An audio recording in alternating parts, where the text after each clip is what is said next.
இலக்கிய நேயர்களுக்கு வணக்கம். நம்ம இலக்கிய சீரியல்ல இன்னைக்கு என்ன சுவாரஸ்யமா பார்க்க போறோம்னா, நடுத்தெருவுல நின்றுட்டு இருக்கிற இந்த கௌதமுக்கு இலக்கியாவுக்கும் இந்த பூசாரியாச்சும் உதவி பண்ணணும்னு நினைக்கிறவங்க மறக்காம இந்த வீடியோக்கு லைக் பண்ணுங்க. ஏன்னா வரப்போற எபிசோட்ல வீடு எல்லா தாவலும் தேடி நம்ம கௌதமுக்கு கிடைக்கலைங்க.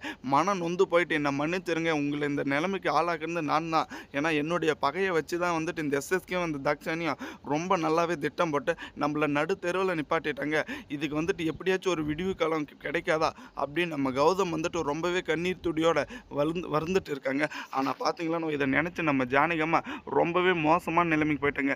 கௌதம் நீ வந்துட்டு எதுக்கும் கவலைப்படாத, கூடிய சீக்கிரத்தில் நம்மளுக்கு வந்துட்டு ஒரு வெளிச்சம் கிடைக்க போகுது அப்படின்னு இந்த ஒரு தருணத்தில் தாங்க இந்த கோயில் பூசாரியும் டைம் ஆயிடுச்சு எல்லாம் வந்துட்டு வெளியே கிளம்புங்க கோயிலை சாப்பிட்டுட்டோம் அப்படின்ற மாதிரி பேசிட்டு இருக்காங்க.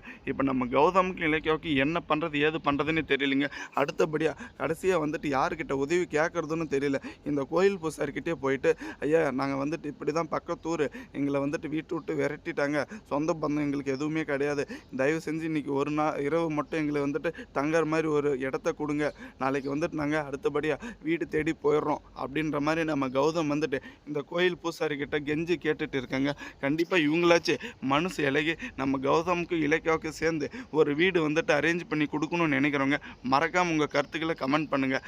ஏன்னா இந்த கடவுளால் வந்துட்டு பாதிக்கப்பட்ட நம்ம கௌதமுக்கு இலக்கியாவுக்கும் கண்டிப்பாக இந்த கடவுளே தாங்க ஒரு விடிவு காலத்தை காமிச்சு ஒரு முடிவு கட்டணும். ஏன்னா ஒரு பக்கம் இந்த தாக்ஷாயணி இருந்துக்கிட்டு ரொம்பவே சந்தோஷத்தில் துள்ளி குதிச்சுட்டு இருக்காங்க. ஏன்னா எஸ்எஸ்கே ஜெயிலில் வந்துட்டு அனுப்பின ஒரே பகைக்காக நம்ம இலக்கியாவை பழி வாங்குறதும் இந்த பைரவையும் இந்த அஞ்சலி வந்துட்டு ஒட்டு மொத்தமாக அவங்கள அனுப்பிச்சிட்டோம். இதுக்கு மேலே வந்துட்டு அவங்க நடுத்தெருவில் கஷ்டப்பட்டோம். ஏன்னா ஒரு வேளை சாப்பாடு வந்துட்டு இந்த கோயிலில் அன்னதானமாக சாப்பிட்றாங்களே, இந்த ஒரு நிலைமைக்கு வந்துட்டு கூடிய சீக்கிரத்தில் அவங்க வருவாங்கன்னு எனக்கு முன்கூட்டியே தெரியும், பாரு கார்த்திக் பாரு அப்படின்ற மாதிரி அந்த ஒரு வீடியோ வச்சு அப்படி சந்தோஷப்பட்டுட்டு இருக்காங்க.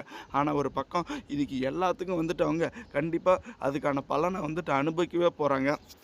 ஏன்னா உப்பு தின்னவன் தண்ணி குடிச்சு தான் ஆகணும், தப்பு செஞ்சவன் அது யாராக இருந்தாலும் அதுக்கான தண்டனை அனுபவிச்சு தான் ஆகணுங்க. இவ்வளோ நாளாக வந்துட்டு இவங்களோட சுயரூபம் தெரியாமல் காத்துட்டு இருந்தாங்க. நம்ம கௌதம் இலக்கியாவும் அவங்க மேலே அளவு கடந்த நம்பிக்கை வச்சுட்டு இருந்தாங்க. அந்த நம்பிக்கை எல்லாத்தையுமே வந்துட்டு சுக்குநூறாக உடைச்சது மட்டும் இல்லாமல் இப்போ பழி வாங்குற ஸ்டைல்லையும் வந்துட்டு அவங்க இருக்காங்க. கண்டிப்பாக பார்த்தீங்களா நம்ம கௌதமால் இதை வந்துட்டு எதுவுமே ஏற்றுக்க முடியல. ஆனால் அடுத்த எபிசோடில் பார்த்தீங்களா எதிர்பார்க்காத திருப்பமும் சுவாரஸ்யமாக நடக்க போகுது. இந்த எஸ்எஸ்கேயோட சுயரூபம் என்னன்னு நம்ம கௌதமுக்கு தெரிய போகுது.